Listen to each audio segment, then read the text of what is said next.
17 years ago, I said in my apartment, I never thought I would, in my life, I'm going to deal with a group of policymakers. Well, I'm not a technical expert, I'm not even economist, and I'm not a bank governor. And I even not be a good student. I tried 3 times for joining the primary schools, 3 times for universities, and 10 times for Harvard, including. All rejected. And I was rejected by more than 30 times applying for jobs, including KFC. 25 of us went there, and 24 accepted. I was the only one rejected. I think the reason why I'm invited here, I would talk about in the past 17 years in my apartment. We had a dream that we want to using internet to help small guys, to help the small business and entrepreneurs. It's not easy in the past 17 years. I call myself like a blind man riding on the back of blind tigers.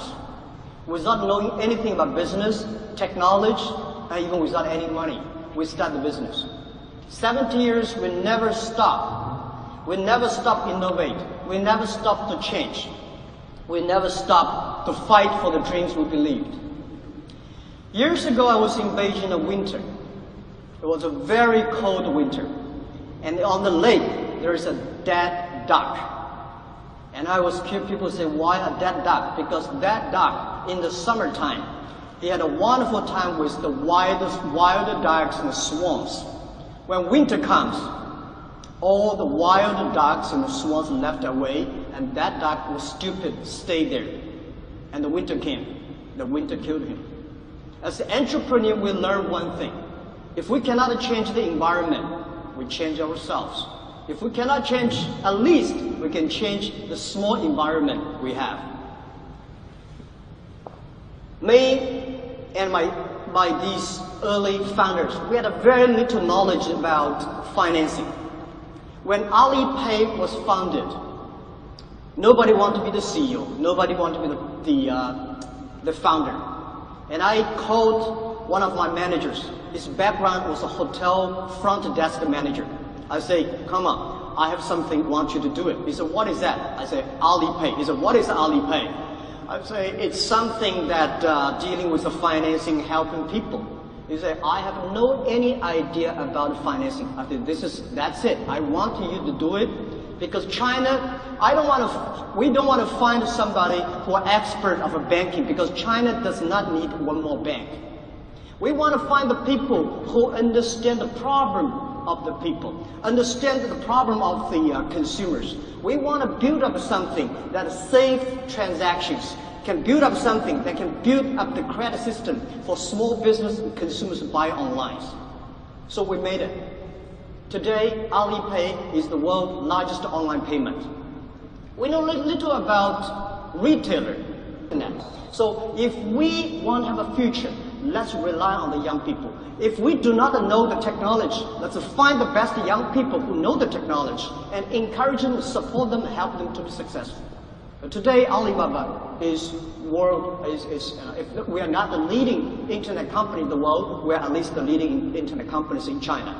In next 30 years, your life will be totally changed because of this revolution. And those people change themselves to suit this technology, you are the winner. Those who don't will be the loser. And in the future, we believe data is going to be the raw materials. It's going to be like the water, electricity, and oil.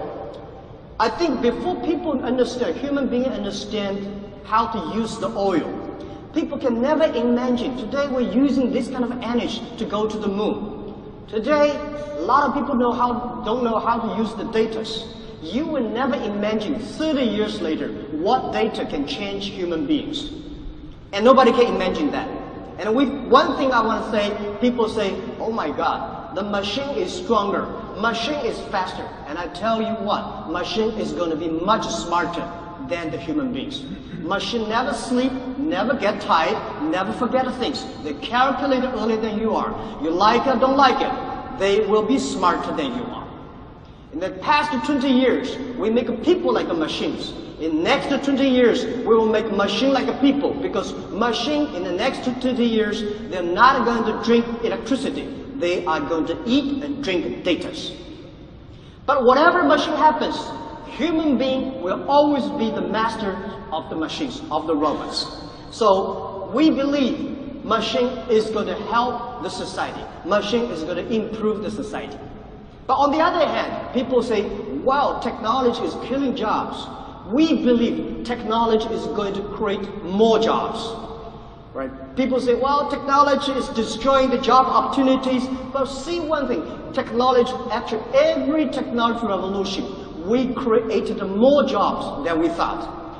In 1870s, more than 50% of the jobs in America were farmers. Now, 100 years past, there are only less than 2% of the jobs are farmers. How can people tell 100 years ago that when the technology comes, it's going to create more jobs like today? And China is the same. People say, well, e-commerce destroy a lot of jobs. No, not necessarily. 10, 20 years ago, China had a huge industry called the real estate development. There are hundreds of thousands of people working in the construction field. Today, there's no real estate market there. Where do these people go? They go to the express delivery. They go to logistics. So 10 years ago in China, there is no such called industry called express delivery.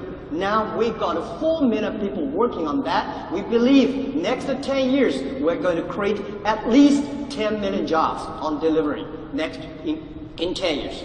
And also we find that if the online, offline combine better, that it can create even more jobs. We noticed that in the past months with our data shows that those like text, those like eating, having fun, using mobile payment and data to support their business. Every month there's 6% growth. So I'm not the economist because most of economists, by getting the information of yesterday and understand today, the business people try to see the vision, the tomorrow, and then understand it today.